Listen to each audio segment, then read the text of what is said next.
आपने सबसे पहले घबराना नहीं है। बाहसियत कौम हम इसका मुकाबला करेंगे। पाकिस्तान ने इंटरनेशनल टेररिज्म में बहुत नाम पैदा किया है, जबकि भारत ने इंफॉर्मेशन टेक्नोलॉजी में नाम पैदा किया है। प्राइम मिनिस्टर मोदी ने एक इनिशिएटिव लिया हुआ है कि भाई मिडिल ईस्टर्न मुस्लिम वर्ल्ड के ज्यादा करीब हो, उनको एहसास दिलाओ, वो जो गैप रहा है उस गैप को फिल करो। लेकिन ऐसा लगा कि हम कश्मीर सेंट्रिक ही बात करते रहे, उसके इर्द गिर्द हम फिरते रहे। हालांकि हमारे प्रॉब्लम्स इस वक्त और बहुत बड़े बड़े मसाइल हैं इस वक्त पाकिस्तान के, वो इकोनॉमी हो, सिक्योरिटी हो, और बहुत सारी चीजें, फ्लड आया हुआ है। लेकिन दुबई ऐसी जगह है जहां तकरीबन 70-80% उसकी इकोनॉमी इंडियंस कंट्रोल करते हैं। दुबई की सारा पैसा इंडियन ने, मानू छाबरिया वगैरह का नाम याद है आपको?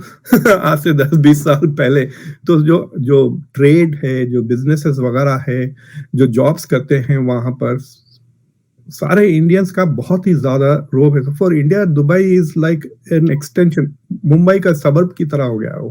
पाकिस्तान और भारत दोनों ही आईटी में महारत रखते हैं, और लेकिन दोनों की आईटी में फ़र्क है।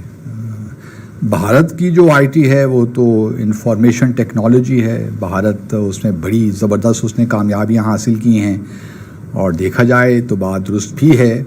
भारत की तकरीबन जो सॉफ्टवेयर या इंफॉर्मेशन टेक्नोलॉजी के हवाले से जो एक्सपोर्ट्स हैं वो तकरीबन $180 बिलियन तक पहुंच गई हैं। तो ये वाकई बहुत बड़ी कामयाबी है, और भारत को इसमें अगर हम अप्रिशिएट करते हैं तो उसमें कोई कबाहत भी नहीं है।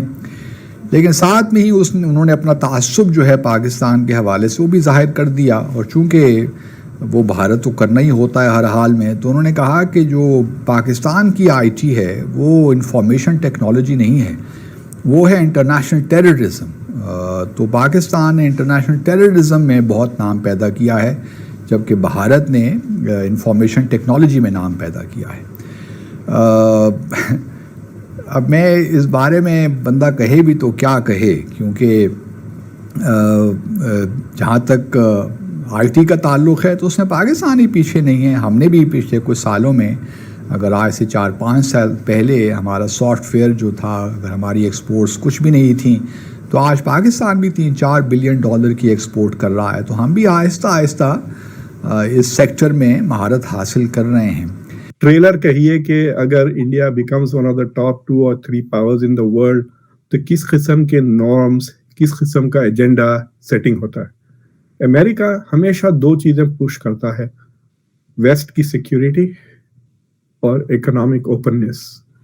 और इकोनॉमिक ओपननेस सिर्फ और सिर्फ इसलिए कि वो समझते हैं कि उनका ज्यादा फायदा होगा। जब से ग्लोबलाइजेशन की वजह से चाइना और इंडिया और दूसरे मुल्कों के फायदे होने लगे, ट्रम्प जैसे पॉलिटिशियंस पैदा होने लग गए वेस्ट में। आपने देखा होगा इस हफ्ते इटली में भी राइट विंग पार्टीज आ गए हैं इलेक्शन जीतकर, which are also anti globalization. Populist governments आ रहे हैं ना, क्योंकि अब उनका उतना फायदा नहीं हो रहा, रिलेटिव एडवांटेज नहीं रहा economically. So I have a feeling कि this is a good time to see कि इंडिया क्या डायरेक्शन देता है दुनिया को, वो नजर आएगा। But if they miss the bus, अगर उन्होंने सेफ खेलने की कोशिश की, राइट, कि बेसिकली इकोनॉमिक इश्यूज पे ही फोकस करा, वो भी इकोनॉमिक इश्यूज में स्टेबिलिटी, इतना जरूर मुझे यकीन है कि वो वापस फोकस टेररिज्म फाइनेंसिंग पे जरूर लेकर आएंगे वो। Because one of the things G20 का जो एजेंडा है, that is about controlling international finance and making it stable. तो वो इश्यू तो रहेगा ही, जो पहले पिछले 2-3 बार से नेग्लेक्ट हो गया है। बिल्कुल ठीक है। अच्छा डॉक्टर साहब, एक आखिरी सवाल मैं लीडरशिप के हवाले से और ये करना चाह रहा हूँ कि ये recently we have witnessed that, क्योंकि हम साउथ की बात कर रहे हैं, तो लार्जली अगर ये जो साउथ में देखें तो सारा मिडिल ईस्ट भी आता है and all that, almost Turkey से नीचे। तो आप क्या देखते हैं, ये जो पुश था प्राइम मिनिस्टर मोदी का to get closer to the middle east, इसकी क्या सिग्निफिकेंस है? ये पाकिस्तान का इन्फ्लुएंस खत्म करना चाह रहे थे, या वो जो एक इंडिया की हेजिटेशन थी to deal with the middle eastern ममालिक उसको कम किया है, या कि समझ रहे थे कि अपॉर्चुनिटीज ज्यादा आ रही हैं और now India is in a position to deal with the middle eastern ममालिक, पर्टिकुलरली ये सारे जीसीसी से, ये जो इतनी कुर्बत हुई है और पर्टिकुलरली मिलिट्री लेवल का कोऑपरेशन हुआ है, आप इसको कैसे देखते हैं सर? देखिए, इट्स लाइक सेइंग के सामने एक झुंड है 55 मुल्कों का, क्या उनके साथ वो डील कर सकता है? खास तौर से गिवन के 60 to 70% इंडिया की एनर्जी मिडिल ईस्ट से आती है, ओआईसी के कंट्री से आती है। इंडिया के लाखों literally millions of Indians middle east में काम करते हैं। इंडिया की शायद 1/3 फॉरेन रेमिटेंसेस मिडिल ईस्ट से आते हैं, फॉरेन करेंसी वगैरह। अब इंडिया के एक्सपोर्ट्स भी मिडिल ईस्ट को बहुत जाते हैं। So there is a tremendous relationships, right? तो ये जो मसाइल पे जिस तरह से टर्की ने भी इंडिया को अटैक किया कश्मीर पर, पाकिस्तान तो हर साल हमेशा इस इश्यूज, तो by building good relations India जो मिडिल ईस्ट की कोर कंट्रीज है, सऊदी अरेबिया, यूएई वगैरह, उनके साथ ताल्लुकात काफी अच्छे बनाने की वजह से ये हो गया कि ये जो आउटलायर कंट्रीज हो गए हैं जो अटैक करते हैं, वो जो है सो अब नहीं कर सकते। आप देखें, I think India has better relations now with the Arab world and with Iran than Pakistan. Yes, अब एक पिलर रह गया है टर्की। यस, ये मैं पूछना था आपसे। जो आप अगर करंट अर्दोगान की तकरीर सुने हैं, it's a different tune singing a different tune. उन्होंने बेसिकली कह तो दिया है कि कश्मीर में प्रॉब्लम है, उसको solve, but Pakistan and India should solve it peacefully. तो अर्दोगान ने फाइनली इसको कह दिया कि ये बायलैटरल मसला है, which is India's position, right? तो अर्दोगान नाउ, मुझे लगता है कि काश हमारे पास कोई लीक होता जिससे हम जान सकते हैं कि मोदी और अर्दोगान के बीच में क्या बातें हुई। They have come to some understanding, ये मेरा गैस है। और वो ये अंडरस्टैंडिंग है कि आप कश्मीर को ना छेड़े, हम आपको दूसरी जगहों पे साइप्रस वगैरह पे तंग नहीं करेंगे। Two can play this game, that is the message I think Modi gave to Erdogan. और अर्दोगान की पोजीशन आप देखें चेंज हो गई है डेफिनेटली कश्मीर के ऊपर, और partly also because Imran Khan is not there ना, कि उनका जो बैटिंग पार्टनर था जुगलबंदी जो इनकी हो रही थी, anti western positions, so he has realized ke I don't need to push this because I'm not partnering with Pakistan on these issues. So I have a feeling ke वो changes जरूर आ गए हैं with that partnership.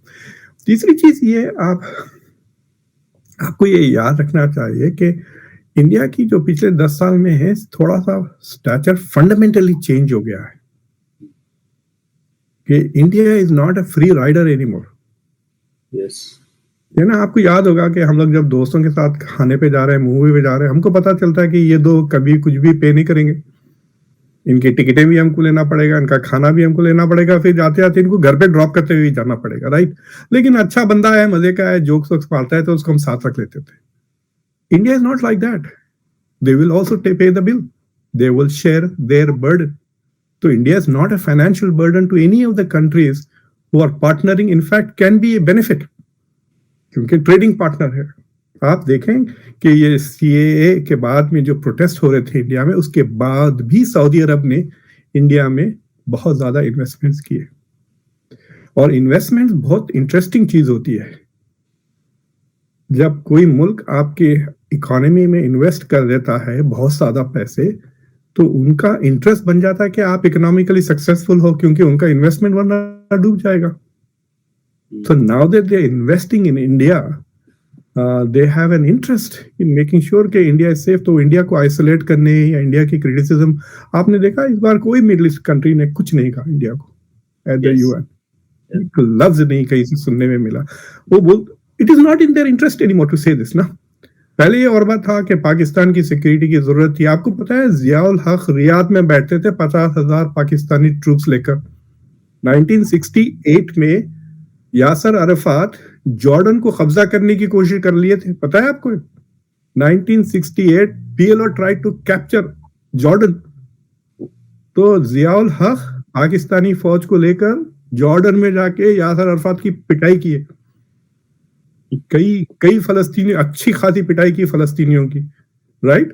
तो Jordan की securities Pakistan was maintaining, और why was Pakistani military in Saudi Arabia? क्योंकि वो Saudi Arabia की सिक्योरिटी कर रहे थे, राइट? अब पाकिस्तान को निकाल के वो अमेरिका को लगा दिए हैं। अमेरिका हैज बिकम द चौकीदार ना सऊदी अरेबिया का।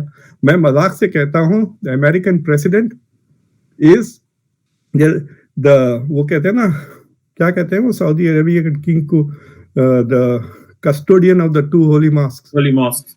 The American president is the custodian of the two holy mosques.